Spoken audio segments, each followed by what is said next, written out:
Hi everyone, and thanks for joining us today for our webinar series, Strategies for Effective GHG Management. Today marks part one of our three-part webinar series, and today's webinar focuses on ways that companies can derive business value from GHG management strategies. My name is Holly Capel, Corporate Sustainability Associate at SCS Global Services, and I am joined today by Tobias Schultz, Manager of Corporate Sustainability Services for SCS. During today's webinar, Tobias will talk through some of the basics of corporate GHG management and then dive into specific examples of ways to generate business value from these strategies. A few housekeeping items. If you have questions, feel free to type as we go via the chat window, and we will respond to them at the end. You are muted, so if you're experiencing any technical difficulties, please use the chat function or shoot me a quick email. The webinar is being recorded, and you will have access to the recording shortly after the webinar. Before we get started, I'd like to briefly introduce SCS Global Services. A handful of you have previously done business with SCS and know us as your certification body, a leader in environmental and social responsibility claims for over 30 years. SCS has over 25 years of climate-related experience, and our technical team has expertise at every stage of climate-related action, from developing your baseline GHG inventory, verifying existing GHG inventories, guiding you on setting reduction targets, and overall GHG management strategy planning. And now I'm going to hand it over to Tobias Schultz to discuss how to generate business value from corporate GHG management. Thanks, Holly, for that introduction. And yeah, I'm going to get into the meat of the slides here today, talking through ways that companies can generate business value from greenhouse gas management strategies, as she said. And I first want to set the table for the conversation by just giving some background and context on what we mean precisely by greenhouse gas management when we're talking about a corporate context. And if you've been in any of our previous webinars from 2016 on climate action planning and greenhouse gas management, this will be familiar to you. But I'm going to go over the 5 key pieces of a greenhouse gas management plan once again, just to refresh our memories if you did see the previous webinars.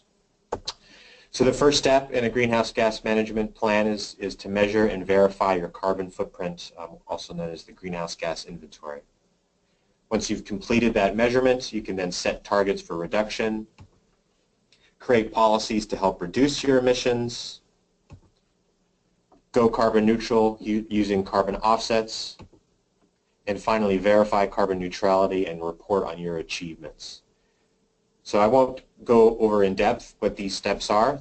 You can refer to our recorded webinars from last year, which are available on the SCS website. Now I'll be diving into 5 ways to generate business value. And so these aren't the only ways that companies can generate business value from climate action planning. These are just 5 very common ways and 5 very good ways that we've seen that companies exploit climate action plans and greenhouse gas plans they've generated in order to derive business value. So what are these 5 ways? I'll walk through them one by one, and then I'm going to go into more depth for each and present case studies.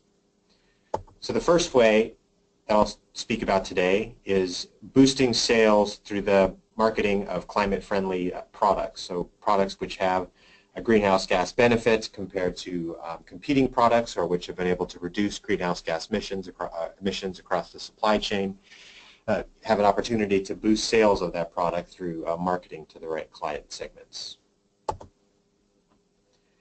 The second way is to enhance brand recognition. So companies which develop plans can then talk about their corporate policies to do so in order to bolster the recognition of their brand in the marketplace.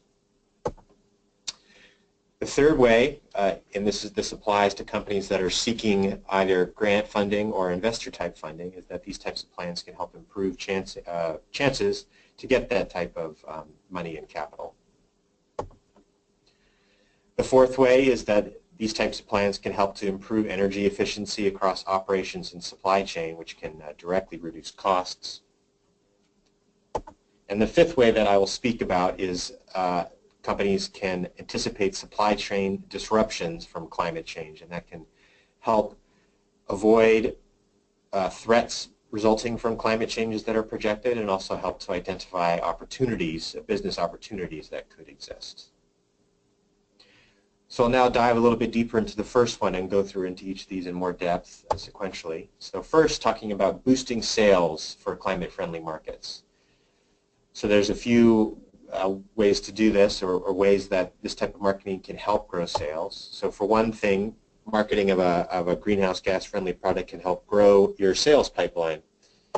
You're able to market the greenhouse gas benefits of your product to reach new market and customer segments, help engage with existing customers, and things like on-product labeling about greenhouse gas benefits can help to generate interest with consumers by differentiating products from competing offerings. In addition to growing the pipeline, this type of marketing can help to increase the closure rate and close those sales once they're already in the pipeline. So this is possible by differentiating your products from the competition using greenhouse gas attributes, and then using these types of marketing in the sales process directly to help close deals.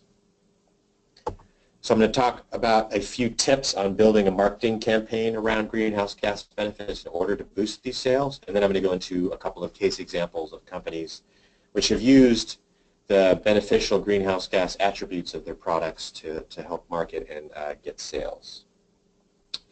So first, a few of these tips. Use numbers in these types of greenhouse gas campaigns. Numerical tools like life cycle assessment lend credibility and help to cement the benefits of a product in terms of climate in customers' minds. Credibility is essential when you're making these types of claims, so working with external parties and external stakeholders can help bolster the perception of your marketing campaign just by ensuring credibility. And it's very important to focus your efforts on the best markets that are going to be receptive to these types of claims. You obviously don't want to market a greenhouse gas benefit to a segment of customers that's not very important to. It's important to instead prioritize those customers who will be most interested in greenhouse gas benefits. And finally, we found that it's important to be creative. There's a lot of products marketing their greenhouse gas benefits entering the marketplace today, and using new approaches to talk about and measure and disclose and announce those types of greenhouse gas benefits can really help differentiate your products during marketing campaigns.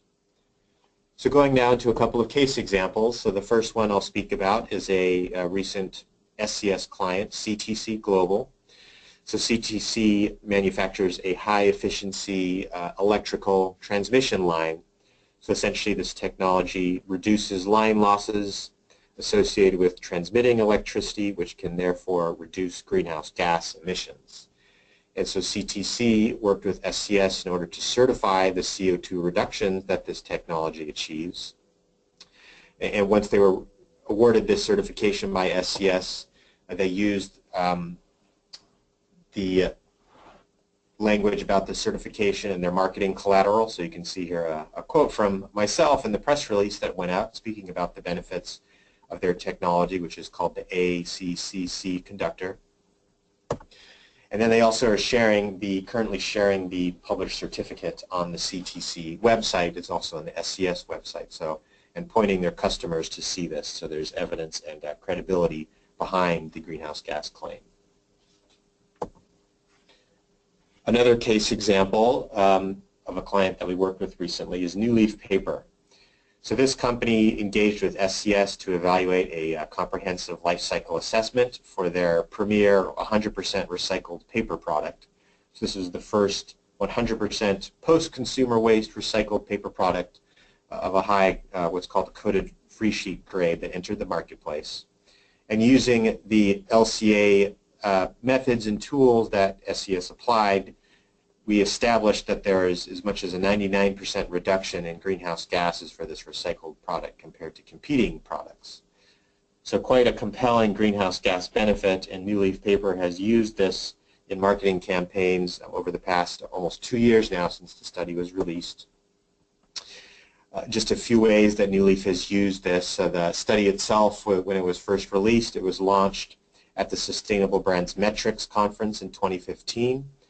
So Jeff Mendelson, the CEO, announced the finished study at the main stage for this conference and in a dedicated session to the topic of life cycle assessment. So we had an audience of over 100 potential buyers on the main stage and even more in the workshop. New Leaf also engaged with several NGOs to release press releases about the very compelling greenhouse gas benefits of their products as well, so using different channels to further market those benefits. And New Leaf is using the study today in conversations with buyers about the benefits of their paper product, not only in terms of greenhouse gases, but also in terms of other impact categories as well. So these are just a few examples of how this client of ours, of SCS's New Leaf paper, used these documentation of the greenhouse gas benefits of their product in several types of marketing campaigns. Now moving on to the second way that businesses are generating business value with greenhouse gas management, and this is by enhancing brand recognition. So many investors and customers today are expecting greenhouse gas action by companies. Now, greenhouse gas actions taken by your company is something that you can market directly to broad customer segments and other stakeholder segments such as investors. So this can have several benefits, such as amplifying product marketing efforts you already have going on by instilling images of the company brand in your customers' minds. It can help satisfy investors who are clamoring for climate action, and also prevent stakeholder concerns from arising. There's increasingly been NGOs who have been pushing particularly large companies to take aggressive greenhouse gas action, and so this can allow you to avoid having those types of stakeholder concerns. So again, I'll go through a few tips on how to use a greenhouse gas plan to enhance your brand, and then I'll talk about a couple of case examples. So a few of the tips for using these types of plans in brand enhancement. For one, the first step is to measure your greenhouse gas inventory and then to talk about it publicly in different types of marketing collateral. Lessons learned from your greenhouse gas inventory allow you to communicate publicly about your greenhouse gas plans in a detailed and very credible way. So it just lends itself to all kinds of content marketing.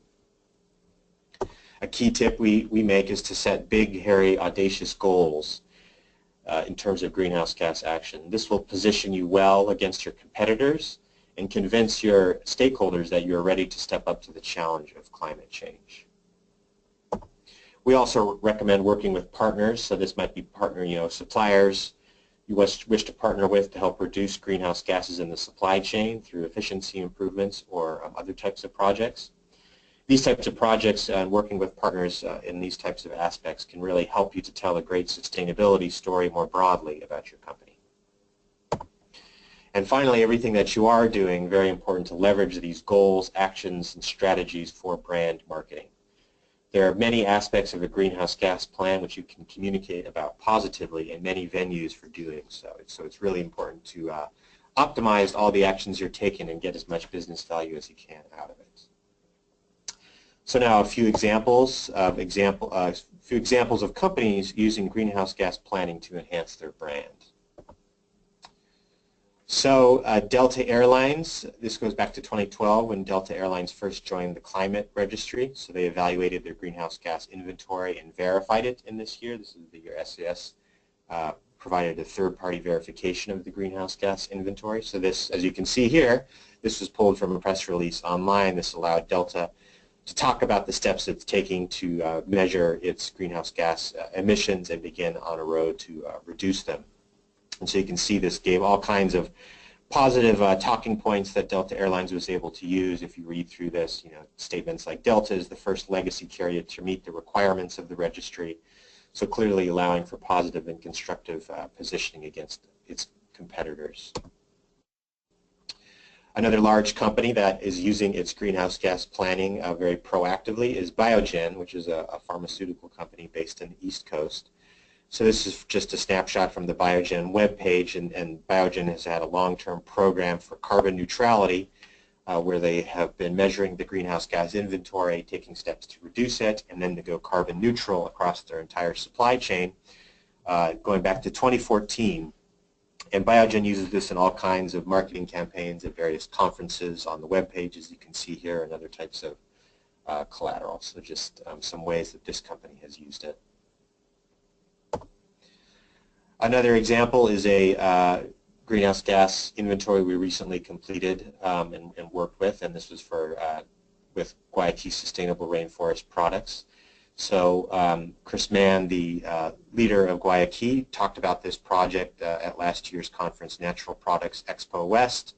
So you can see he joined this session, Time to Lead on Climate. So this was an excellent opportunity for Chris to talk about the proactive steps his company was taking in terms of greenhouse gas planning and talk about it in front of his peers at this conference, as well as other customers and other interested stakeholders. So conferences are a great way to talk about this in front of important stakeholder sets. So thinking about a particularly audacious goal that you can set as a company in terms of greenhouse gas planning, this is to go carbon neutral. So this involves first measuring the greenhouse gas inventory across all operations and preferably the supply chain, and then buying enough carbon offsets in order to go net neutral across all operations. And so SCS works closely with the Arbor Day Foundation. Arbor Day Foundation provides carbon offsets based in forestry projects in North America and also in other parts of the world. And Arbor Day Foundation has partnered with, for example, the Wyndham hotel chain to have a carbon neutral program across hotels. And SCS has worked with Arbor Day with other companies to develop carbon neutral programs to have a turnkey solution to evaluate the inventory and go carbon neutral. A case example of a type of project there where companies used a greenhouse gas action tactic to market and improve their brand. So this was a forest offset project in Big River and Salmon Creek in Northern California. So this is a project where essentially the forest operator reduced and protected a certain area of land. You can see 16,000 acres of redwood forest in this region, saving over 500,000 tons of CO2 annually, as well as providing improved water quality and habitat for coho, salmon, steelhead trout, and spotted owl, so several endangered species. So SCS verified this project, which was funded by the ACE Group and Centex. Now this allowed these two companies to market very proactively the types of investments they're making in sustainable and climate-friendly products like this. So you can see the ACE Group mentioned this project in press releases and in their 2014 sustainability report. And so in this partnership, SCS and Arbor Day are able to support companies like ACE to find the best ways to get business value from carbon offset investments. So moving on now to the next approach for getting business value, and this is for improving opportunities for funding if this is something that your company has a need for. So if your company is seeking investment to perhaps scale up its operation, a greenhouse gas plan could help to acquire funds from Sustainable Responsible Impact funds, which have been growing very rapidly over the last several years. There may also be grants available for certain types of projects in certain types of regions, depending on the technology and project you're looking to get funded. So some of the types of projects which could be eligible based on our experience, so these are technologies which reduce greenhouse gases during manufacturing and production, supply chain projects to reduce greenhouse gases, and also just new types of products with lowered greenhouse gas emissions. So for example, we were advising a company that was examining ways to improve its manufacturing facility to have a lower greenhouse gas type technology. The next way that businesses can derive value is by improving efficiency in order to save costs. So evaluating a greenhouse gas inventory will provide you with information on energy use, which can allow you to identify high and low performers for energy efficiency. So this can help you to prioritize investments to save energy, which can obviously reduce costs through reduced fuel purchases. It can also point you towards inefficiencies in transportation and amongst your suppliers, which might be other low-hanging fruit for reducing greenhouse gases and saving costs. And now the fifth item on how companies can derive business value that I'll talk about. So this is anticipating supply chain disruptions from climate change.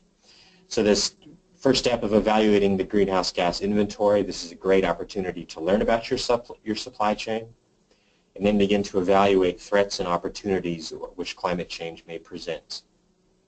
So there may be business issues you weren't previously aware of, both on sort of the upside and the downside, in terms of opportunities from different changes in things like crop growing regions, so new regions that are able to grow different crops, but also threats where conversely existing crop growing regions may have a more difficult time growing because of increased temperatures and changes in rainfall patterns and that sort of thing.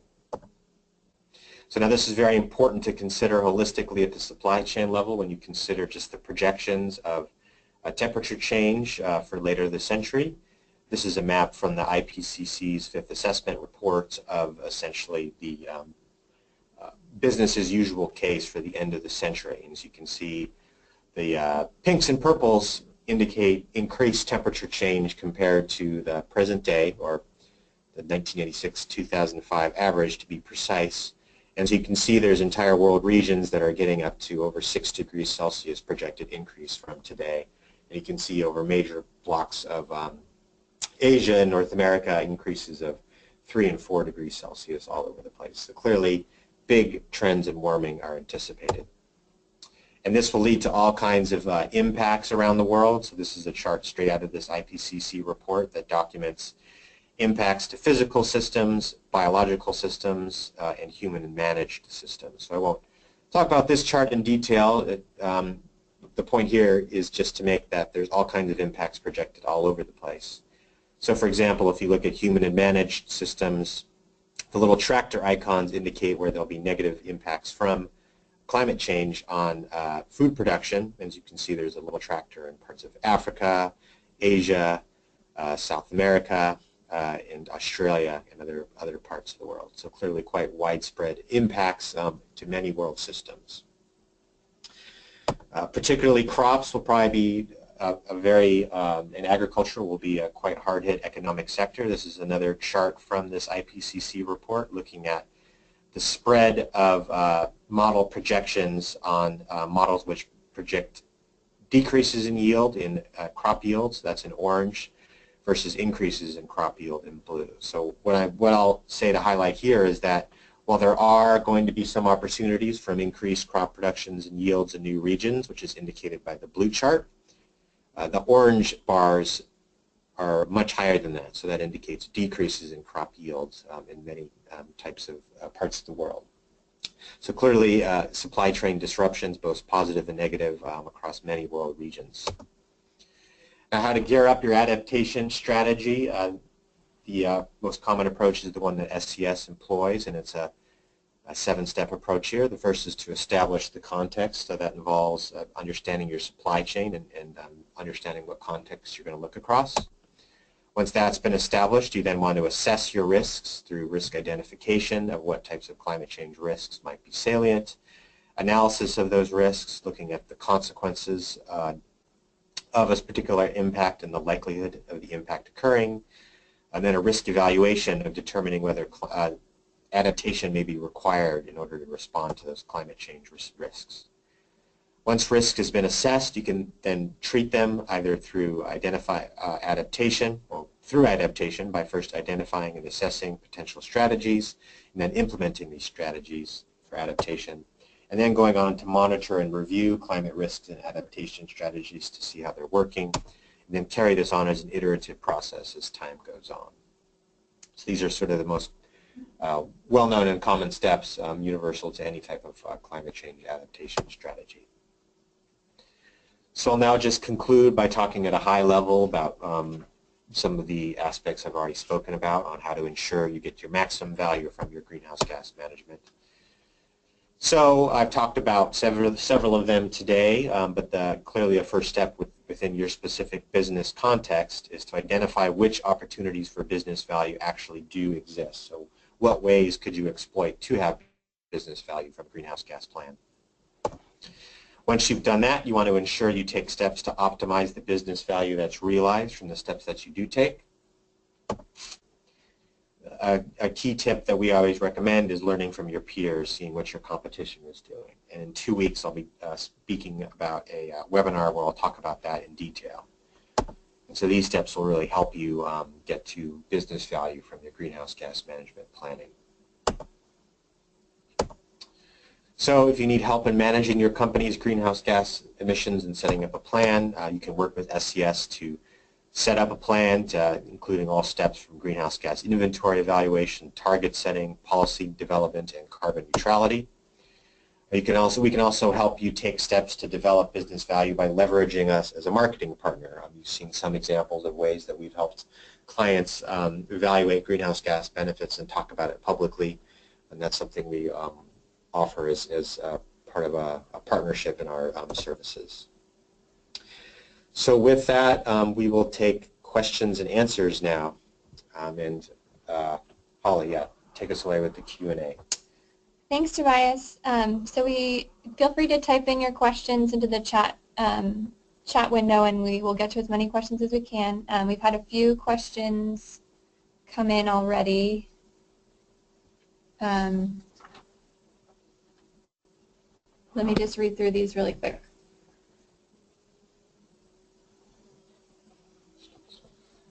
Okay, the first question, did these companies actually demonstrate improved revenue from these actions? Yes, so this is a great question, and clearly if we're talking about business value, having some metrics and numbers behind that's very important. I have a few hard numbers I can share. One of the clients we've worked with, we did a joint webinar with, which had nearly 200 registrants. So this was really good, especially since it included several major buyers for our client. We also released the technical report and some other marketing materials. The technical report alone was the most downloaded document ever from the SCS website with over 1,000 downloads. The webinar itself led to 50 or so solid leads for the clients, and we had shared some promising leads with the client as well through some of these paper downloads. So if you track that all the way through the sales life cycle, this really resulted in a great ROI for this company. And that was just through a couple of these outlets that I've mentioned. So this is just a webinar and the single technical report, and this company has continued to use this in marketing over time. So clearly a lot of benefit there. Okay, great. Thanks, Tobias. The next question, what is the likelihood of actually having grants available now? What is the likelihood of actually receiving grants now? Yeah, so this is a good question, and the types of grants that are available, it very much depends on what type of grant it is that you're looking for. So there are, in the U.S., there are government programs for specific types of technologies through the Department of Energy and others. This question may be related to recent changes in the federal government that may put some of those grant sources in question. However, if you look at other sources such as through state grant funding sources, those probably won't change. And also additionally, there's philanthropic grant funding sources that are really quite common nowadays. So things like the Gates Foundation and other types of philanthropic foundations have all kinds of grants and that can be available to various types of greenhouse gas projects.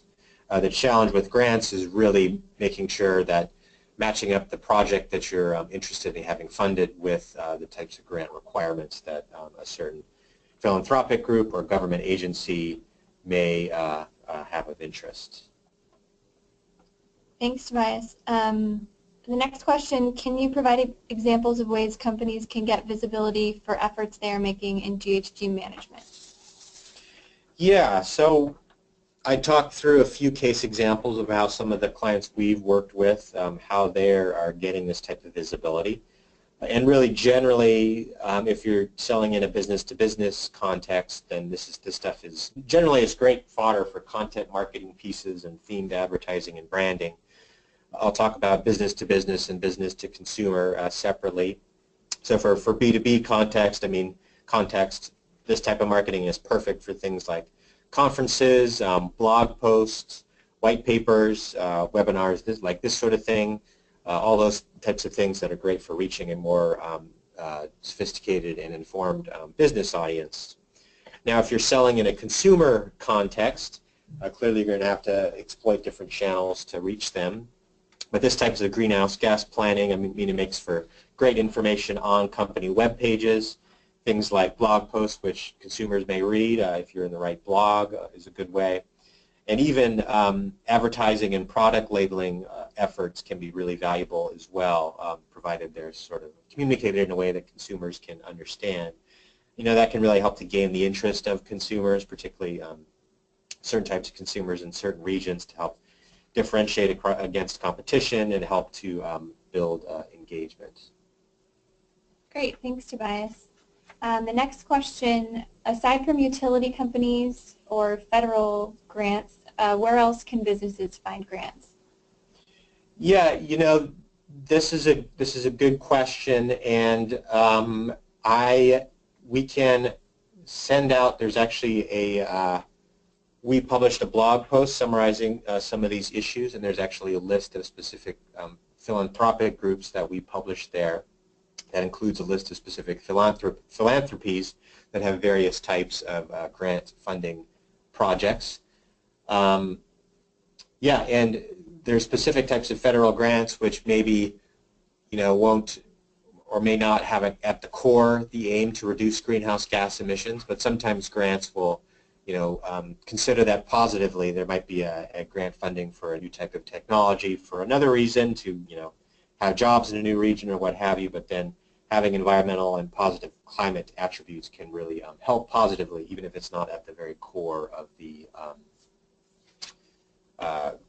grant. Okay, great. Thanks, Tobias. The next question is, what are some goals that companies should set in order to differentiate or enhance their brand? Yeah, so this is another good question. There's there's many types of goals that companies can set. And sort of at a baseline is setting goals for reducing greenhouse gas emissions, you know, within a 5 or a 10 and commonly now even a 20 or a longer year time frame. Some companies are even setting goals out to 2050, the year 2050. There's other types of goals that can be set. So, for example, setting targets for procurement of 100% renewable energy. So there's some market leaders in the space, such as Google, that have set targets for 100% renewable energy and are already starting to track very close to the goal or even achieve it. Another type of really good way to distinguish your brand is by setting goals for carbon neutrality. So this is a more aggressive goal that will help distinguish you from your competitors, because it's sort of more on the cutting edge. Intangible goals like this, they make for really great marketing stories and can help to set you apart. They're sort of ideal stuff for content marketing types of pieces. So, for example, a goal for a company I mentioned today was the company in Guayaquil is committed to stewarding and protecting 200,000 acres of forests by 2020. So that's more of a creative type of goal that does have real positive climate implications. So we're looking through some other questions here. Okay, the next question we have, how do you deal with climate change deniers who, as soon as you say anthropogenic global warming, shut down and won't listen to anything you have to say? So that's definitely a tough question. I think that a lot of what I've spoken about today is exactly the types of talking points that can be really helpful in, you know, skirting and avoiding those types of conversations. So clearly, if there's able to demonstrate business value in the marketplace today, I mean, that can be a compelling talking point by itself. Particularly, think there's more and more just an expectation that companies will have these types of plans in place. So I think really trying to avoid any type of politicized or scientific discussion over issues like that, and really instead focus on the kind of positive business value that can be derived. It's a really good way to tackle that type of issue. Okay, great. Thank you. One more question, or another question. How prevalent is carbon neutrality in the marketplace? Is this something that most companies are pursuing? Yeah, so carbon neutrality is definitely an emerging trend in the market. There's a lot of companies that are committing to going carbon neutral across their brand, and even more sort of in an innovative sense, purchasing offsets to go carbon neutral for particular product lines. So some very ambitious companies have really kind of wedded those goals and set goals to go neutral across their entire corporate supply chain as well. So the first step in going carbon neutral is setting a time frame target for doing so. So these types of carbon neutrality targets very often for companies are longer term targets, as complete carbon neutrality can be difficult to achieve and potentially expensive depending on what your supply chain looks like and how many greenhouse gas emissions are associated with it. So what we're seeing today is that carbon neutrality claims are not yet as widespread as other green marketing claims, but that's kind of a positive too because it can allow you to really use them to distinguish your brand in the marketplace. Okay, thanks, Tobias. One last question, I think. How do you evaluate business risk from climate change across a whole supply chain? Yeah, so this is a really step-by-step process, and some of the details do vary kind of based on the company and the the supply chain involved. And this evaluation of business risk from climate change, there aren't sort of single methods or standards for doing so, but the very common approach that I spoke about today is pretty ubiquitous. The approach that we use at SCS is common across the field, which I spoke about. So this first involves identifying salient climate change risks to your supply chain. So this means specifically things like sea level rise, which might impact a factory in a low-lying coastal area, increasing drought frequency, which could present issues for agricultural commodities or, again, factories or chemical producing facilities that, say, consume a lot of water. So first identifying climate change risks like that, and then the likelihood of those impacts from those risks occurring. So if there's a factory in a low-lying area, say 2 feet above the mean sea level, what's the likelihood of sea level rising over 2 feet in the next couple of decades that could actually have an impact on the factory? Or other specific examples, if there's a farm in, Idaho or Africa or any part of the world, what types of regional climate alterations and effects on precipitation, extreme heat, etc., could affect growing yields and quality. Now, once those risks are identified and the likelihood rated, and you can exploit a lot of the wealth of published literature on that, there's quite detailed information on different types of climate change projections summarized by IPCC and others. Then it's a matter of translating that into the magnitude of impact which would happen to the operation in question. So I'm going back to this factory example, because it's sort of a simple one. Now clearly if the factory is 2 feet above sea level and there's a high likelihood within a few decades that sea level in this region will impact that factory, I mean clearly that could be quite a significant magnitude of impact because it could potentially disrupt the whole city and region and present all kinds of challenges. So once you've identified those real hotspots of vulnerability, then it becomes a question of how to adapt to those. And really the process I talked through so far of climate change risk assessment, that gets you to a baseline of understanding your risk and then being able to go on and from an informed perspective start to take actions to adapt to it. Okay, great. Thanks, Tobias. We have another question come in. Is there a mechanism to set the value of carbon offset credits in light of the carbon market collapse in the EU and the absence of a broad carbon market in the US? Yeah, so this is certainly a complicated question. Now the carbon market, offset market itself is sort of fragmented in several separate pieces. So for one, there's the voluntary carbon offset market, and so this is where carbon offsets can be purchased. That's essentially the market that we work with when we're working with Arbor Day Foundation to purchase carbon offsets not related to any type of legal or compliance driver. And so that has its own kind of market dynamic with specific pricing involved. I believe that the average price on the voluntary market is around $3 per ton of CO2 today. Now that's a very different question than, for example, in the state of California, it's had its established carbon offset market under the cap and trade program because of the compliance drivers are more significant within that market, the price of those carbon offsets are quite a bit higher than on the voluntary market. So in terms of the mechanisms for sort of the valuation of carbon offset credits on the market, this really depends on kind of the market conditions and also the projects involved as well. Even on the voluntary market, there's certain types of projects that trade at above average pricing because of things like the sustainability attributes that have additional value for them as well. Okay, great. I think that's all the questions we've had come in. And I'd like to also mention that we are offering a free consultation if you'd like to discuss with us ways to develop a plan for getting maximum value from your GHG management. So feel free to contact me. I have my contact information on this slide if you'd like to set up a free consultation.